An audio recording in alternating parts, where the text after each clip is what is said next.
الرازی Islamic school جماعت چہارم مضمون اردو ادب کلپ نمبر 3۔ بسم اللہ الرحمن الرحیم۔ السلام علیکم ورحمۃ اللہ وبرکاتہ۔ ہم آپ کو الرازی اسلامک اسکول کی آن لائن ٹیچنگ سسٹم میں خوش آمدید کہتے ہیں۔ ہم اپنی اردو کی درسی کتاب علم و ادب سے سبق نمبر 8 صفحہ نمبر 21 سبق اسکول کا پہلا دن پڑھیں گے۔ سب سے پہلے میں اس کی ریڈنگ کروں گی۔ میں 8 یا 9 سال کا تھا جب مجھے اسکول جانے کے لیے کہا گیا۔ اس عمر کی باتیں اکثر بچوں کی یاد رہ جاتی ہیں، اور ہمارا اسکول کا پہلا دن تو اس قدر منفرد تھا کہ ہم آج تک اسے بھلا نہیں پائے۔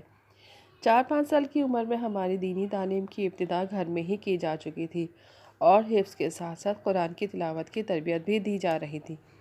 اس دوران ہم 3-4 پارے حفظ کر چکے تھے۔ اس کے ساتھ ہمارے گھر والے ہمیں 3 جماعتوں کا کورس بھی گھر میں ہی پڑھا چکے تھے کہ اچانک والد صاحب کی ملاقات انجمن کے سالانہ اجلاس میں علامہ اقبال سے ہوئی، جو وہاں مہمان خصوصی تھے۔ اس اجلاس کی ابتدا میں مجھے قرأت کے لیے بلایا گیا۔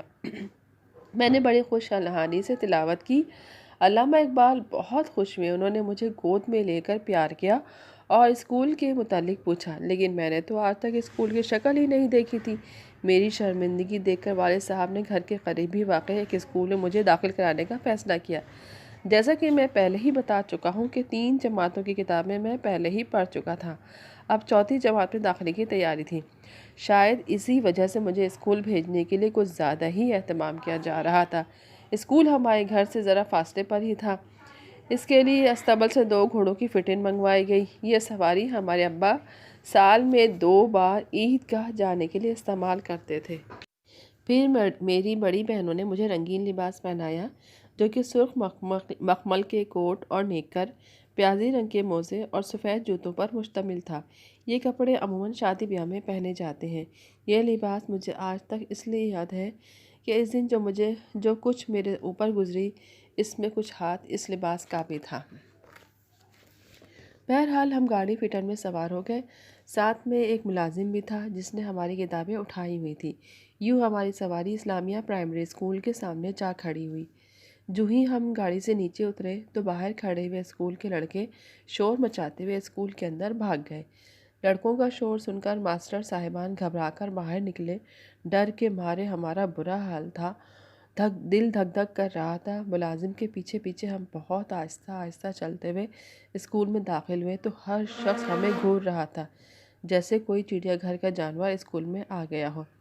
اس کے بعد 4تھی جماعت کے ماسٹر صاحب مجھے جماعت میں لے آئے اور فرمایا، جہاں چاہے بیٹھ جاؤ۔ کمرے کے مٹی سے بنے فرش پر کٹا پھٹا ٹاٹ بچھا ہوا تھا اور بچے اس پر بیٹھے ہوئے تھے۔ بچوں کے کپڑے بھی کٹے پھیٹے تھے۔ جب میں ان کے درمیان جا کر بیٹھا تو وہ سب مجھے حیرت سے دیکھنے لگے اور میرا مذاق اڑانے لگے۔ مجھے ان بچوں کا رویہ بہت عجیب لگا کہ یہ مجھے ایسے کیوں دیکھ رہے ہیں۔ اس دن سارا وقت وہ بچے میرا مذاق اڑاتے رہے اور مجھے عجیب نظروں سے دیکھتے رہے، لیکن اتنی سی عمر میں مجھے یہ بات سمجھ میں آ گئی تھی کہ اچھے کپڑے پہن کر اپنی دولت کی نمائش کرنا بہت ہی غلط بات ہے، کیونکہ جیسا دیس ویسا بھیس، یعنی جیسے لوگوں میں ہم اٹھے بیٹھے ان جیسے ہی بن کر رہیں۔ دوسروں سے الگ نظر آنے کے شوق میں ہم خود ہی تماشا بن جائیں۔ میں آپ کو اس چیپٹر کے نئے الفاظ بتاتی ہوں۔ یہ نئے الفاظ املا کے الفاظ ہیں جو آپ گھر میں لکھنے کی پریکٹس کریں گے۔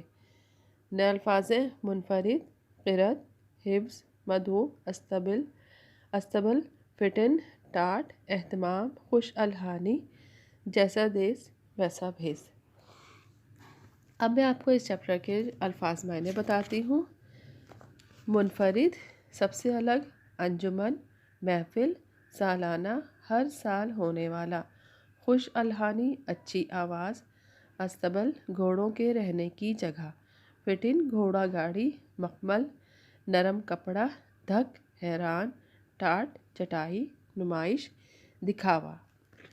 ہم نے اس سبق سے کیا سیکھا؟ ہم نے اس سبق سے سیکھا اچھے کپڑے پہن کے دولت کی نمائش کرنا غلط بات ہے۔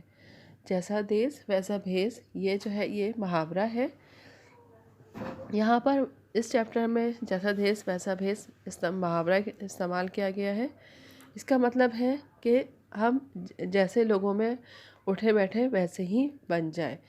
اب یہ جیسے انہوں نے بتایا کہ اس اسکول میں کوئی خاص انتظام نہیں تھا، جو دری بچھی ہوئی تھی وہ بھی کٹی پٹی تھی، اور جو بچے بیٹھے ہوئے تھے ان کے لباس بھی ایسے نہیں تھے. اور یہ جو ہے فیض، انہوں نے بہت اچھے لباس پہنے ہوئے تھے، اور جو وہ بچے بیٹھے ہوئے تھے تو وہ انہیں دیکھ کر مذاق اڑا رہے تھے. تو لیکن چوتھی کلاس میں بچے کی عمر کتنی ہوتی ہے، بہت چھوٹی عمر کا بچہ تھا وہ، لیکن وہ اتنی چھوٹی عمر میں ہی وہ یہ بات سمجھ گیا کہ اچھے کپڑے پہن کر دولت کی نمائش کرنا غلط بات ہے.